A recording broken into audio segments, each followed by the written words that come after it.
Hey guys, it's Starla. Hopefully I don't get interrupted this time. This is take 6 because my phone keeps ringing. I get halfway through the video and my phone rings. Um, I wanted to do this video because a lot of people have been asking me why I'm leaving Facebook because I've been there for so long since it first started and was just for college kids. And I have 4 points that, I mean, there's several reasons, but there are four the main points of why. Um, and I've had some people try to dissuade me. I mean, obviously, because nobody wants to see their friend leave Facebook because it's so convenient and all that stuff. But I really believe truly that Facebook, and especially Facebook, I don't think this of like Instagram or Snapchat or Twitter or any of the other ones because they're so different. But I think Facebook itself is a cancer at this point, to me at least.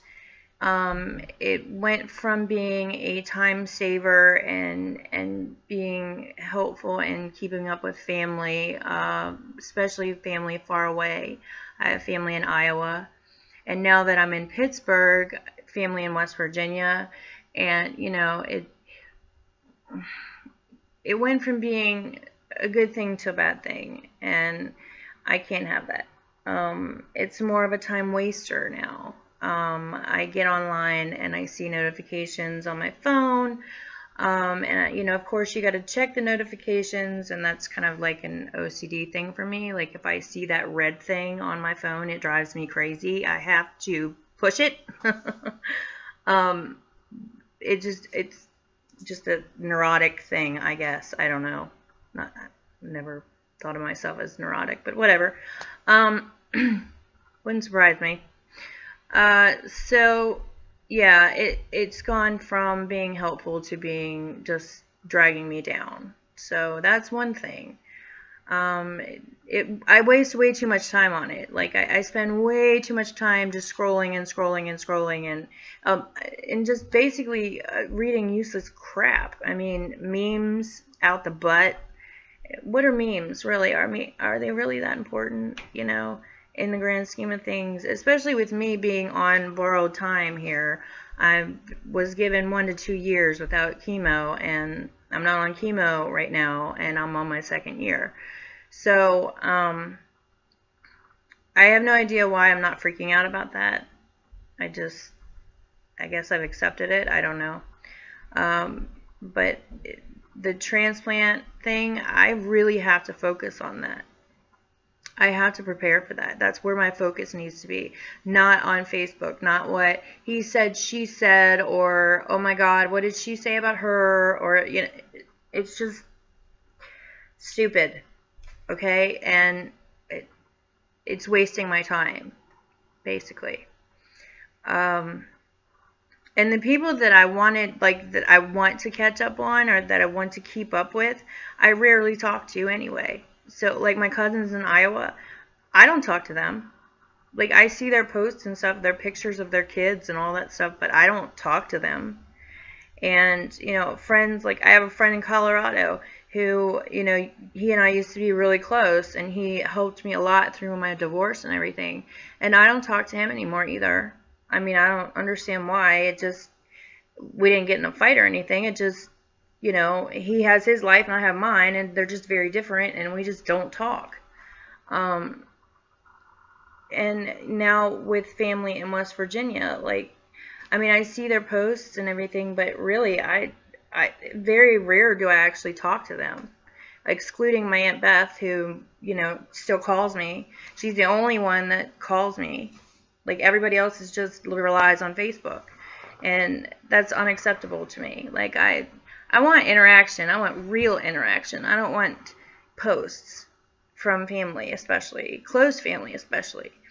And I'm only grateful that neither one of my kids have Facebook. Thank God they didn't get into that. I mean, they have like Snapchat and Instagram and stuff like that, but even them, they're not really into. They're more hands-on sports, computer games, things like that. They don't get into social media hardly at all. Thank you, God. Excuse me. But that's one reason. Another reason is, well, I kind of already said it. Facebook has replaced real life, face-to-face interaction. Like, more and more I see, instead of like sending or receiving a birthday or Christmas cards, people just post Merry Christmas or Happy Holidays or Happy Birthday, and that's like acceptable. And it's so impersonal. And it's like, I mean, I guess that's okay if you do that, but it's not followed up with anything. Like, it's not followed up with sending an actual card or sending an actual present. And, you know, I sent my friend Suzanne a birthday present, and she was actually shocked by it. Like, I thought that was a normal thing to do on someone's birthday. When I have the money, I like to, like, spoil my friends and family because I like to give. I'm a giver. So, I mean, to me, that's normal. But she was shocked by it. And it's like, we live in a society now that depends or relies on social media to send and receive these greetings and stuff, and it's just not enough. To me, it's not enough. I would much rather get a real card or a real present or something in the mail, or even email, like an e-card. You don't even get those anymore. Those used to be the thing. And I mean, my late aunt, Amy, that was her thing. She would send e-cards on birthdays. And my mom used to, but she doesn't do that anymore because now it's just Facebook. So, I mean, it's that close, you know? And I'm not criticizing people. I mean, I do the same thing. But I do at least try to, you know, follow it up with something when I do have the money to do so. But it's just not criticism. It's just so impersonal, and it's ruining relationships. I mean, it ruins marriages, it ruins family time, it ruins, I mean, friendships. You know, it's kind of ruining some of my relationships in my family too. And that's not cool. I don't want to base my relationships with family on Facebook interactions because it's just fake. I mean, I'm not saying like I'm lying or they're lying. It's just not who we are. And that brings me to my next point. People think, and this is people in general, think that because they talk to you on Facebook, that they know you. And that's not the way it is. That's not true. Unless I, like, actually spend time with you, like, face to face, you don't know who I am. You don't know me. I let you see what I want you to see, whether it's good or bad. I share a lot of my medical updates with my family and close friends because Facebook itself is convenient in that way. But I've found that some people on my friends list take that as me being a complainer, as me being negative, as me, you know, being whatever. Just because, like, I'm having a bad day, or, you know, I'm talking about my cancer or my autoimmune disorder, or now, you know, I'm posting pictures of my stitches healing. And, you know, a lot of people get offended by stuff like that. And for one thing, I think just in general, people nowadays get offended way too easily. They get their feelings hurt way too easily. And I don't think that's a millennial thing, by the way, because a lot of older people are guilty of this too. A lot of people can dish it out, but they can't take it, you know? That's not generational. That's widespread, universal. Okay? I don't know what it is about nowadays. It's just, it was not like that when I was growing up. it was not like that until probably I hit my 30s, and boom, in your face, everybody needs a safe space. I don't get it. Anyway, but people think that they know me, and they don't. And for an example, when my friend Jill started the GoFundMe page for me, I didn't even break $200. Like, I think 3 people donated, including Jill, my friend that started the page. Sandy, my friend Sandy, and my friends Nick and Cassie donated, and that was it. And I'm grateful because that money went to good use, because at the time I didn't have medical insurance. So I do now, thankfully, but you know, at the time I didn't know what I was going to do. And thankfully, I didn't need a lot of money, because I didn't need a lot of intervention. Thankfully, I didn't get this, you know, huge. My knee didn't start acting up until after my insurance was reinstated. So, I mean, the timing was just like impeccable for that.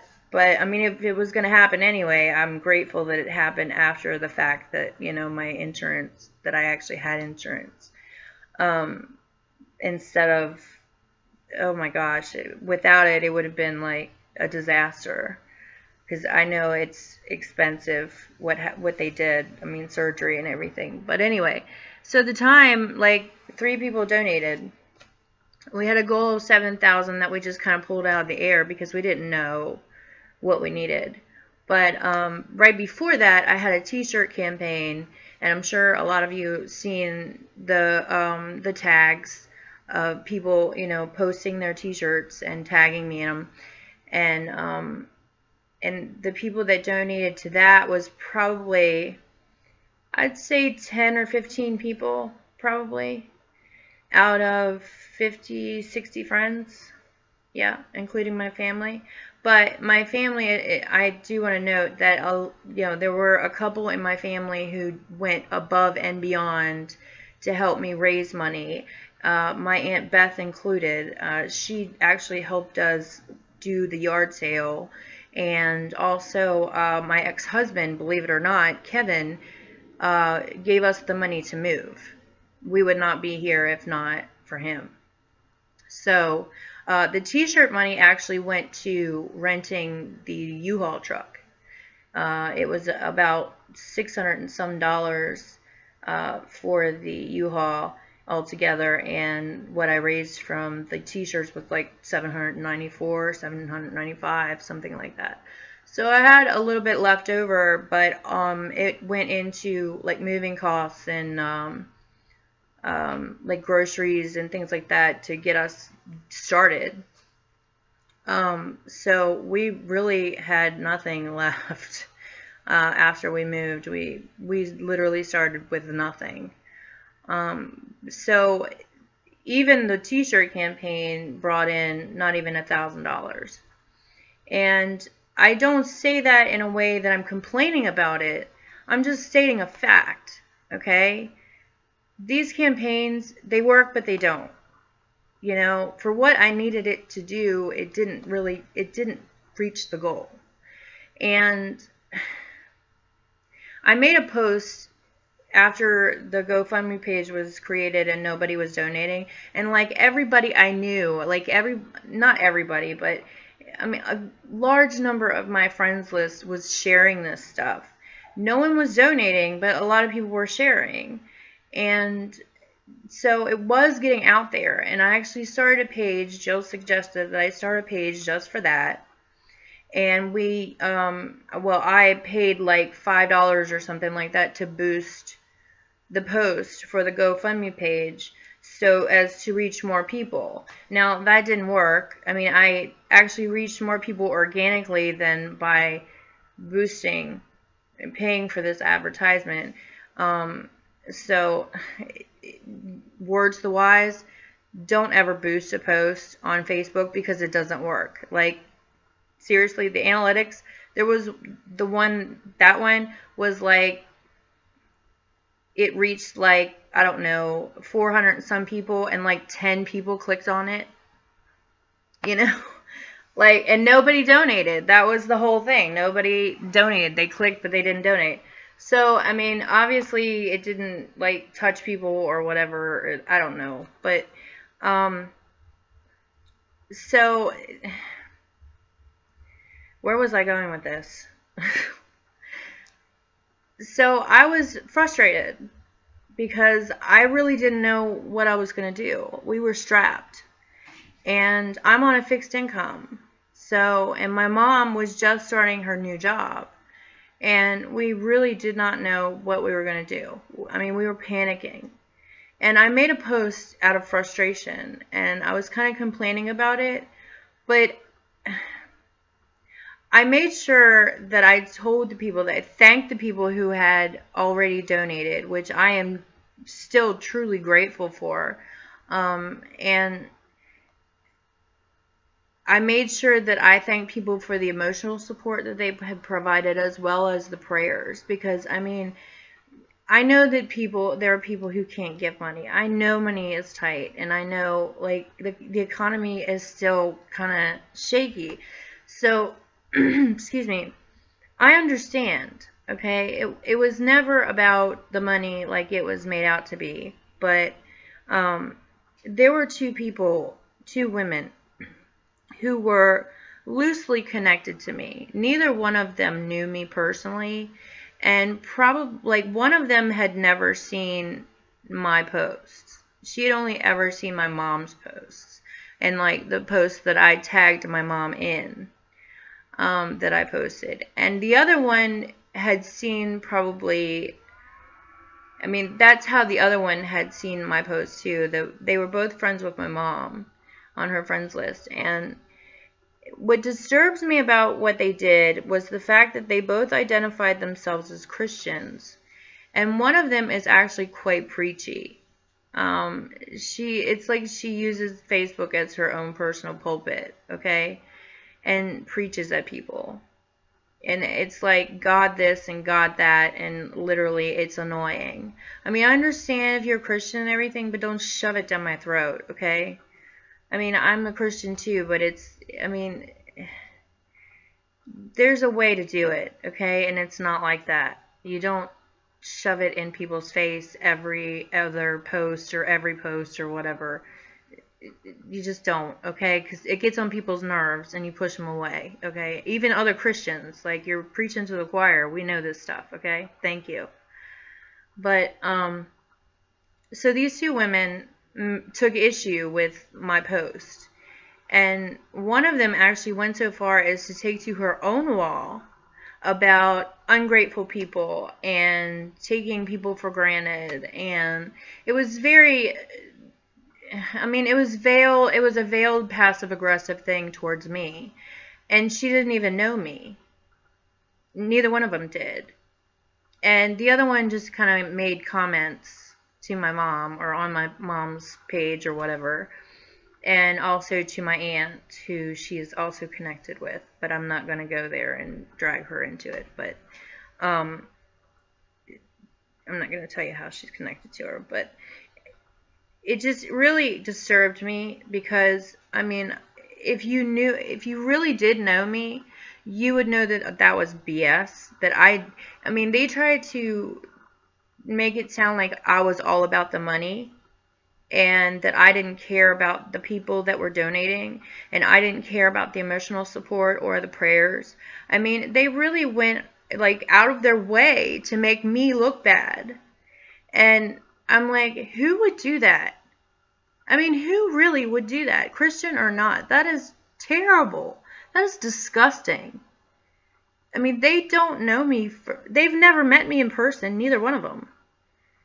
And the only thing they've ever seen from me is, like I said, what they've seen of my posts on my mom, tagging my mom in posts. Or what my mom has said about me on her wall. What I've commented on my mom's post or whatever. And my point here is that these women based on one post, basically, thought that they knew enough about me to make this judgment, to judge me, and make this assessment that I was just money hungry and greedy, and that was it. Like I was just some kind of freaking gold digger or something that didn't give a care in the world for other people, which is so far from the freaking truth that it's unbelievable. I am a giver, and I've always been a giver, and it's really difficult for me to ask for help because of that. I'm the one who gives help. I'm not the one who receives help. So when I find myself on this end of it, I really don't know how to deal with it. I don't know how to ask for it, for one thing. And when I do ask for it, I don't know what to ask for or who to ask. And when I do receive help or I don't receive help or I get rejected or whatever, it's that much more frustrating for me, because to me, giving is a given. Like, it's just natural for me to give to people because that's my heart, and that's, I don't know if that's a talent or a gift or whatever. I don't know what that is. I guess it would be called a spiritual gift or something. Giving is just what I do, and like, I would give my last dollar to someone who truly needed it. And everybody who knows me as a person in real life knows that. So to paint me in that light was really hurtful. And I ended up blocking both of them because I didn't know them anyway. And my mom unfriended them because, you know, that was just disrespectful to her, and to talk about her daughter that way, and to then claim to be your friend. Are you kidding me? Really? And then there are people, I mean, it just proves the point that, you know, people just think they know you and they don't. And, you know, for whatever reason, I mean, I don't know what possessed these women to do that, but it was like one of the most hurtful things anyone has ever done to me. Because I made that post out of frustration and desperation, because I didn't know how to deal with it. Because, like I said, I'm always on the giving end instead of the receiving end. So being on the receiving end is totally foreign to me. Okay? So that's where that post came from. That is where my motives were, where my heart was at the time. I was desperate and frustrated. And now I'm going to cry because it was so hurtful. I'm sorry. Because it's like, you don't know me. And I hope that those women are watching this video, because you just made fools of yourself. You really did. Because anybody who knows me knows that that's not the truth. And that you are absolutely off base. Completely off base. And if I were in front of you right now, I would just laugh at you. Like right now I'm crying because it hurt me that anybody would think that of me. But I mean, your lives must be so miserable that that's all you have to do is to judge people you don't know on Facebook. Are you kidding me? Are you that miserable yourself that you have to bring other people down with you? It's disgusting. So my next point,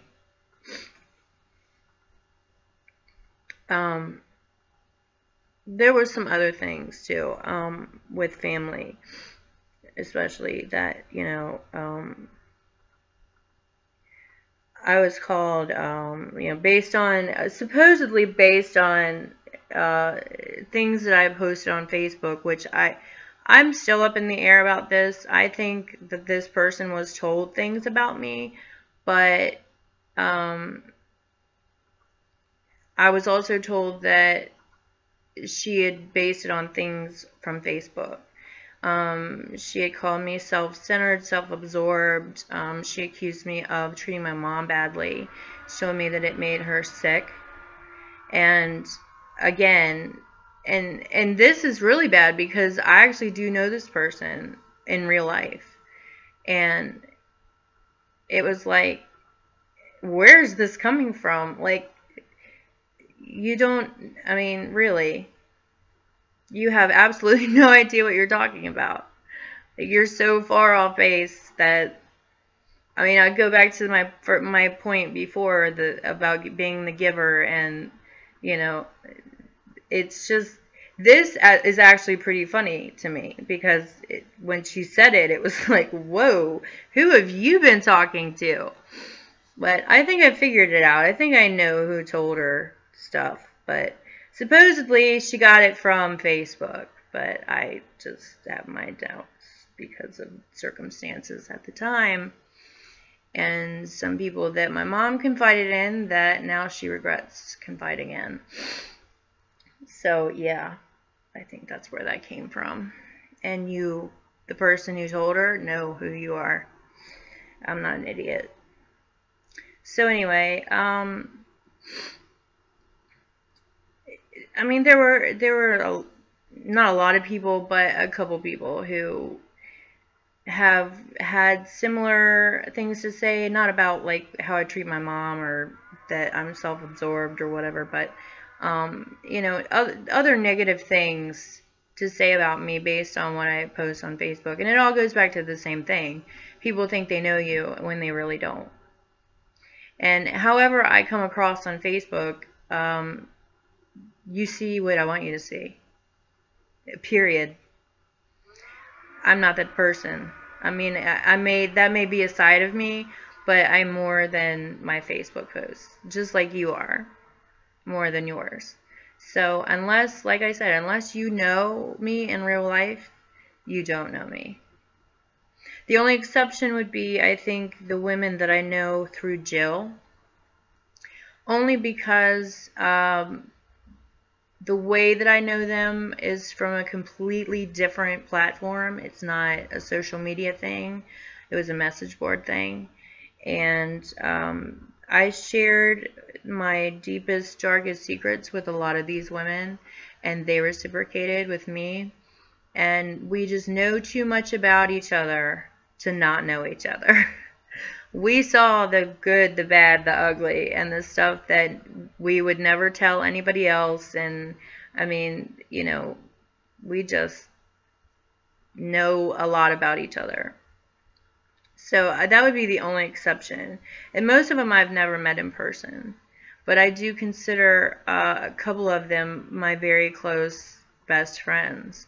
Jill would be one of them, but I actually have hung out with Jill in real life. I used to, you know, she didn't live that far away from me for a while when I lived in West Virginia. So now she's far away. You can't just go see her. But like Jill and Rosa and Suzanne and Danielle and Amber and let's see, who else is in my group? I have a group just for us. If I'm missing anybody, I apologize. Kobe, that's weird because me and Kobe used to not get along at all. Danielle too. Excuse me. But anyway, but now like we're like the best friends, you know. Dummy. But I think too that I just need to move on because I mean if I'm on borrowed time, I was given 1 to 2 years without chemo and 3 to 5 with chemo. Now that was without a transplant. And that is why we moved here, to get the transplant or transplants. And from my understanding, they're going to put me on a list for the stem cell transplant. And I'll still need a live donor for the liver transplant because even though I have cirrhosis, stage 4 cirrhosis, which is end-stage liver disease, my liver functions normally. So my doctors can't explain that, and I can't either. So I think it's a God thing. Because when my liver failed, I died. And of course, they brought me back. Duh. I'm not still dead. But I survived without a transplant, and that never happens. I mean, with cirrhosis, your liver fails, you're done. You can't live without your liver. And I came back with the same liver.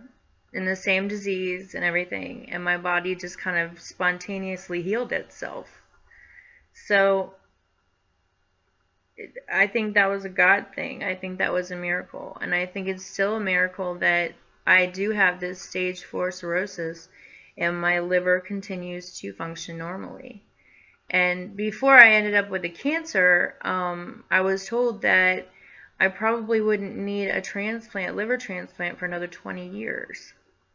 So, I mean, they would test me again another 10 years, but that I was not sick enough to be placed on the list. So at that time it was good news.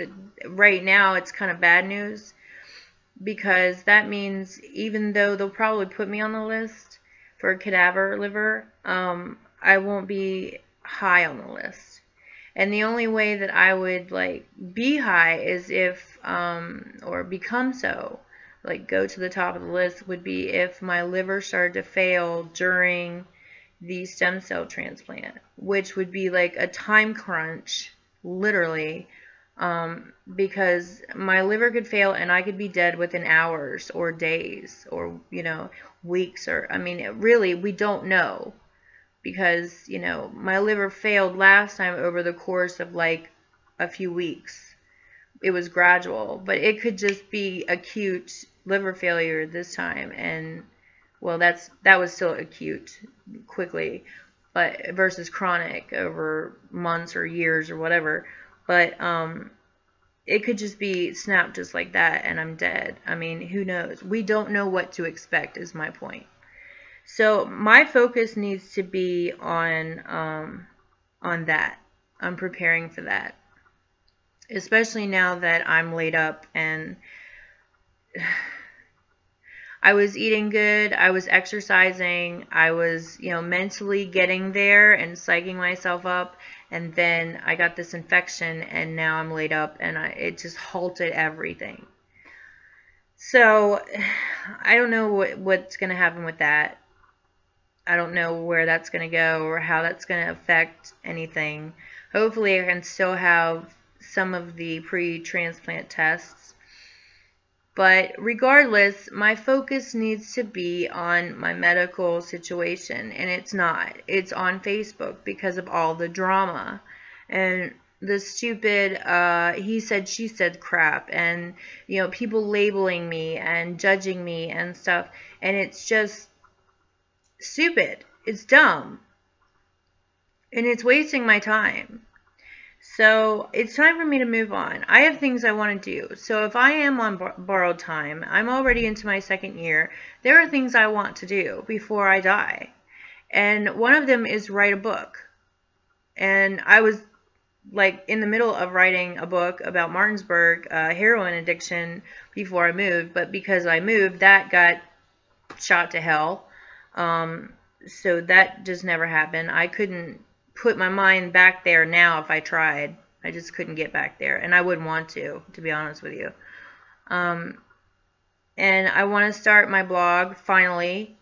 And there are other things, like I want to publish my photography. I don't want my photography to die with me.